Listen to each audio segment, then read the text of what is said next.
धर्म, उसका टारगेट सीमा नहीं है, उसका टारगेट वो बच्चे, उसका टारगेट है पूरे देश को, दुनिया में सनातन धर्म बढ़ रहा है। इसीलिए ये प्रक्रिया चुनाव के समय बहुत बड़ी।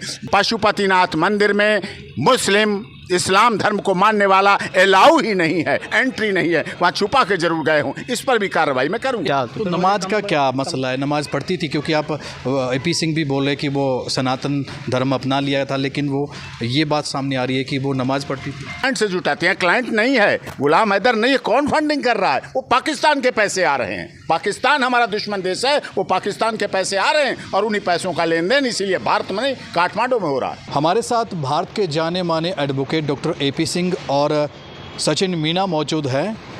AP सिंह के बारे में आप सभी जानते हैं, सचिन और सीमा के केस की पैरवी लगातार वो शुरू से कर रहे हैं। इनकी एक शिकायत थी, उस शिकायत पर आज ये पानीपत पुलिस से मिलने के लिए पहुंचे थे। क्या कुछ हुआ? वकील साहब, आपने भी शिकायत दी, दूसरी तरफ के जो वकील है वो भी आपकी शिकायत दे रहे हैं। आप बोले उनको आतंकवादी, वो आपको बोले कि आप उनसे मिले हुए, क्या वाक्य क्या है? वो उनकी भाषा जो है, मोमिन मलिक एलियस मोमिन खान, जिनकी bar council Punjab and Haryana high court में प्रोसीडिंग चली, कैंसिल का ऑर्डर पास हुआ बार का लाइसेंस कैंसिल होने के लिए, और इस पर माननीय सर्वोच्च न्यायालय की सुप्रीम कोर्ट बार एसोसिएशन ने, पूरी कमेटी ने यहाँ कंप्लेंट भेजी सोनीपत SP को और पानीपत SP साहब को भी, bar council chairman Punjab and Haryana high court Chandigarh को, उनको भी भेजी, क्योंकि लगातार कुछ महीने से ये व्यक्ति सीमा पर, मेरे पर, सचिन पर धार्मिक रूप से असंसदीय, अमर्यादित, अपमानजनक, गैर कानूनी, अश्लील भाषा का प्रयोग करके विभिन्न तरह से आरोप प्रत्यारोप लगा रहे हैं, जिससे हमारे सनातन धर्म को बदनाम किया जा रहा है। सनातन धर्म के ऊपर आरोप लगा रहे हैं। जो सीमा, सचिन, मीना लगातार अपने परिवार, जब पाकिस्तान में थी तभी वो सनातन धर्म ग्रहण कर चुकी थी। उसके बाद भारत आई, भारत में नेपाल आई, नेपाल के रास्ते भारत आई। उसका लीगल प्रोसेस ATS जांच कर रही है, उच्च एजेंसियां जांच कर रही हैं, उसमें कोई हमें आपत्ति नहीं। लेकिन उसके बाद ये व्यक्ति लगातार यहाँ गुलाम हैदर के नाम से लगातार इस तरह की प्रोसीडिंग कर रहे हैं, जबकि 83 CPC साफ तौर पर कहती है कि पाकिस्तान हमारा दुश्मन देश है, एलियंस है, वहाँ की कोई व्यक्ति प्रोसीडिंग यहाँ नहीं कर सकता है, कानूनी कार्रवाई नहीं कर सकता है। उसका अपना स्वयं पार्टी बनकर मुझे, सचिन, मीना, सीमा को लगातार अपमानित नादर कर रहा है। 26 वर्षों से माननीय सर्वोच्च न्यायालय में वकालत कर रहा हूँ। परिवार के अन्य सदस्य भी माननीय सर्वोच्च न्यायालय में लगातार लाइफ टाइम मेंबर हैं बार के। तो सुप्रीम कोर्ट बार ने देखा कि इस तरह से ऐसे करके ये कर रहा है अपमानित, तो उस पर यहाँ SP पानीपत को भेजी थी और सोनीपत को भेजी है, और Punjab and Haryana high court को कंप्लेंट भेजी है कि उस पर शीघ्र से, यही हमने स्टेटमेंट दिया है। सचिन ने भी स्टेटमेंट दिया है, लिंक सारे हमने दिए हैं कि जिन जिन आधारों पर ये यूट्यूब चैनल के माध्यम से बदनाम करके ऐसे साजिश ने, पाकिस्तानी यूट्यूब चैनल, भारत के लोग बदनाम किए जा रहे हैं। ये पाकिस्तान से मिलकर, पाकिस्तान से लगातार संबंध करके संबंधित लोगों के साथ भारत की भावनाओं को चुनाव के दौरान। मैं रोकना चाहूँगा, वकील मोमिन मलिक ये बोलते कि सीमा की एक ऑडियो आई थी, वो उनको जासूस वो लगातार बोले कि एक ऑडियो मेरे पास आई है और ये कैंप में जाती थी, वहाँ पर फौजियों के कैंप में। क्या मानते हो उसको लेकर? आर्टिफिशियल इंटेलिजेंस, एक बार और पहले याद होगा, ये चलाई थी इन्होंने कि सीमा को पीटा गया, मारा गया, यहाँ चोट, वहाँ चोट चलाई गई थी, मारपीट भी चलाई सचिन के द्वारा। वो ये चलाते हैं, सीमा मार दी गई, सचिन मार दिया गया, सीमा के ससुर को मार दिया गया, थंबनेल गलत कंटेंट्स डालकर चलाते हैं। सीमा वहाँ क्या करती, जांच का विषय है, ये तो ATS जांच कर रही है क्या है क्या नहीं है। इस तरह से झूठी आर्टिफिशियल इंटेलिजेंसी का प्रयोग करके ये व्यक्ति लगातार भारत के सनातन धर्म, उसका टारगेट सीमा नहीं है, उसका टारगेट वो बच्चे, उसका टारगेट है पूरे देश को, दुनिया में सनातन धर्म बढ़ रहा है। इसीलिए ये प्रक्रिया चुनाव के समय बहुत बड़ी। जब लोकसभा के चुनाव चल रहे थे तो इस प्रक्रिया को इतना तेजी से चलाया गया जिससे कि मोदी जी की सरकार, वो सीमा कहती है कि मोदी जी की सरकार बननी चाहिए, खुश होनी चाहिए, उसका अपमानित करने, ये बदला लेने की भावना से करे सरकार के। लेकिन वो वकील तो बोलते कि मैं इंसानियत के नाते कर रहा हूँ, मोमिन मलिक बोलते गुलाम हैदर के कि बच्चे चाहिए, बच्चे पिता के। वाला व्यक्ति बच्चों के वेस्ट कस्टोडियन मदर होती है, मदर वेस्ट कस्टोडियन। जब 4 साल पहले तलाक हो चुका, वो तलाक सीमा के फादर के समय पापा के समय, अब्बा जान के समय सामने हुआ तलाक, और उसके बाद से वो अपने फादर के यहाँ रह रही थी। उसके बाद जब फादर के इंतकाल हो गया तब वो यहाँ सचिन के पास आई है। इसने दरिया दिली दिखाई कि उसके बच्चों को भी स्वीकार किया। आज उसके बच्चे पढ़ रहे हैं, लिख रहे हैं, बड़े हो रहे हैं। इस बात से उन्हें एक सवाल और वकील साहब, गुलाम हैदर के वकील बोलते हैं कि जैसे कि अभी आपने बोला कि वो पाकिस्तान में थी तब वो सनातन धर्म अपना चुकी थी, लेकिन अभी वो नेपाल में है। गुलाम हैदर के वकील वहाँ के होटल मालिक से बातचीत की। होटल मालिक वीडियो में ये बोलते नजर आए कि सीमा होटल में नमाज पढ़ती थी। इसके बारे में सच्चाई है तो सचिन जानते हैं, या आप सचिन से भी सवाल लेंगे? सीमा के इंस्टाग्राम, जब वो सीमा पाकिस्तान में थी, नेपाल छोड़िए, पाकिस्तान में होली मना रही, क्या कोई महिला होली मनाने वाली नमाज पढ़ सकती है? वो काफिर हो जाती, वहाँ उनके लिए मार दी जाएगी, काट दी जाएगी, ख़त्म कर दी जाती है, वो काफिर हो जाती है।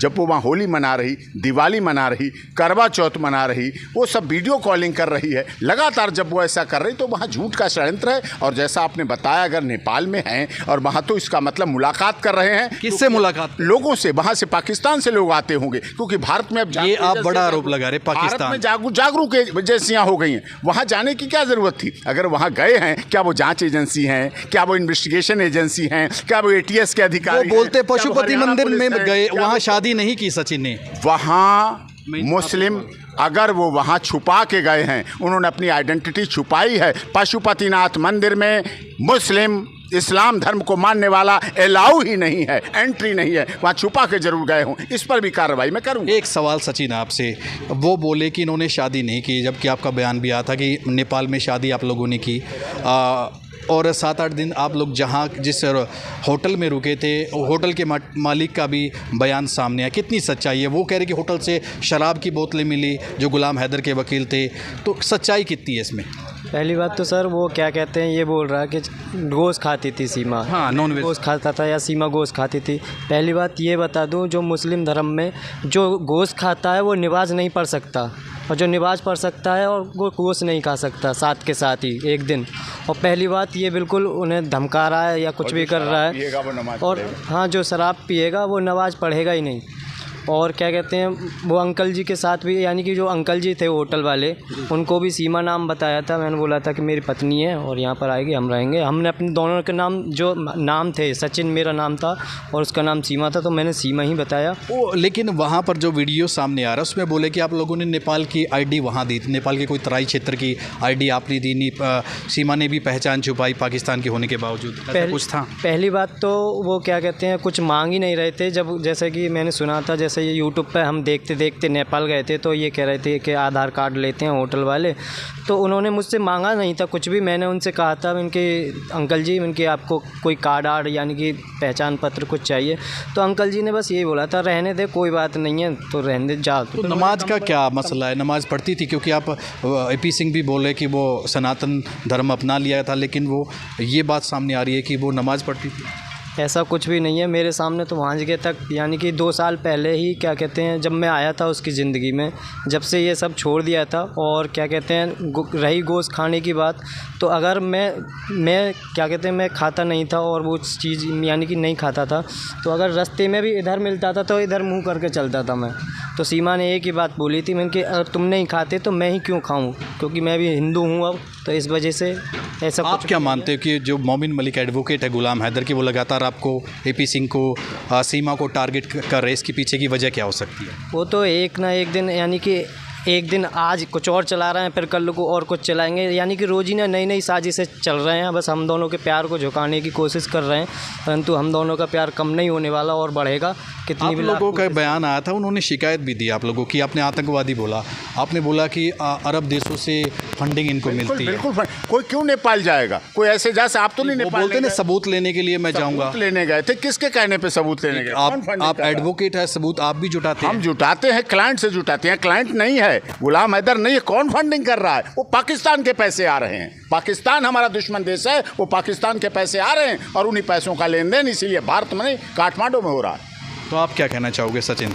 सुरक्षा एजेंसियों पे यकीन है, उसके बावजूद भी सवाल उठाए जा रहे, ऑडियो का जिक्र किया जाता है, सीमा को बार बार जासूस कहा जाता है, कितना बुरा लगता है फिर आपको? जी, बहुत बुरा लगता है और बहुत गिल्टी फील होता है अपने आप पर कि ये सब क्या रोजीना नई साजिशें चलते हैं। और हम तैयार हैं हर एक, यानी कि जो भी टेस्ट हैं वो करवाने के लिए तैयार हैं, पर हमारे साथ साथ एक मोमिन मलिक इनका भी टेस्ट हो और सच का सामना आए सामने कि सच क्या है और गलत क्या है। गुलाम हैदर हिंदुस्तान आ रहे हैं, अब ऐसा गुलाम हैदर के वकील का कहना है कि वो जल्द इंडिया आएंगे कुछ सबूत लेकर। जी हाँ, वो 10 जून को भारत आने वाले थे, तो वो भारत ना आकर वो नेपाल पहुँचे हैं। नेपाल पहुँच के इधर थे मोमिन मलिक भी वहाँ से पहुँच चुके हैं, तो आपस में पैसा ऐसा की बात। ये आप बड़ा इल्ज़ाम लगा रहे हैं, पैसा मतलब गुलाम से पैसा लेते हैं। क्यों लेंगे, वो तो ज़रूरी फंडिंग आ रही है वहाँ से। अब जब हमने ये कह दिया कि अकाउंट की जांच की जाए, वो सब चीज़ जांच की जाए, तो इनकी जांच होगी, इस वजह से डर के मारे वहाँ जगह नेपाल गया पैसा लेने। अब आखिरी सवाल सर आपसे, आगे क्या कानूनी कार्रवाई रहेगी? आप जाने माने वकील है, इस केस में आपके ऊपर भी काफ़ी आरोप लगाए। एक आरोप आपके ऊपर ये भी था कि आपने बॉर्डर क्रॉस कराया। हाँ, मैंने उनका इंटरव्यू किया था। वो पता नहीं क्या क्या आरोप लगाते हैं। जो काम वो खुद करते हैं, जो खुद औरों के लिए कराते हैं, उन्हें लगता है कि ऐसा ही करते होंगे, और इसीलिए उनके खिलाफ बार काउंसिल ने लाइसेंस चंडीगढ़ ने सस्पेंड किया। जिस टीचर के घर पर जो पता चल रहा है, धीरे धीरे पता चल रहा है, जिस टीचर ने पढ़ाया लिखाया बड़ा किया, खिलाया पिलाया कपड़े पहनाए, उसी टीचर का मकान कब्जा करके, उस टीचर का नाम है श्री भगवान सोनीपत में, उसी टीचर का मकान जब हड़प लिया और कब्जा करके बैठे, मुकदमा चल रहा है। कितने और कंप्लेंट हैं, कितने और शिकायत करता है, जिन्होंने bar council Punjab and Haryana में चंडीगढ़ में कंप्लेंट की, और बार काउंसिल ऑफ इंडिया में भी उनके खिलाफ शिकायतें चल रही हैं। और भी कई FIR इस तरह की हैं जो दर्ज हैं, जिनमें RTI के मुताबिक RTI की कॉपी है जिसमें लिख रहे हैं कि अभी उसमें वांछित हैं।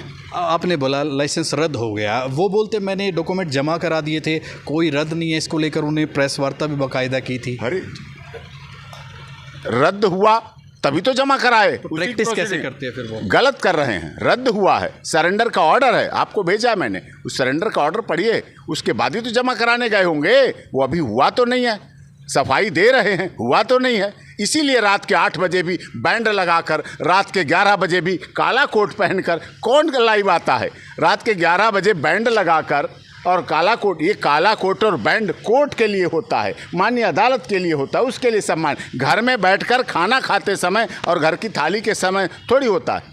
शुक्रिया सर। तो ये हमारे साथ थे senior advocate doctor AP Singh. Sachin भी हमारे साथ थे, यहाँ पर पानीपत पहुँचे थे और पुलिस अधिकारियों से मिले, जांच में इन्होंने सहयोग किया जो शिकायत इन्होंने दी थी। हालांकि गुलाम के वकील का कहना था उन्होंने भी शिकायत दी है। तो अपने ऊपर लगे तमाम आरोपों को फ़िलहाल डॉक्टर AP सिंह और सचिन ने पूरी तरह से नकार दिया है और फिर से गुलाम हैदर के वकील मोमिन मलिक को कटघरे में खड़ा किया है।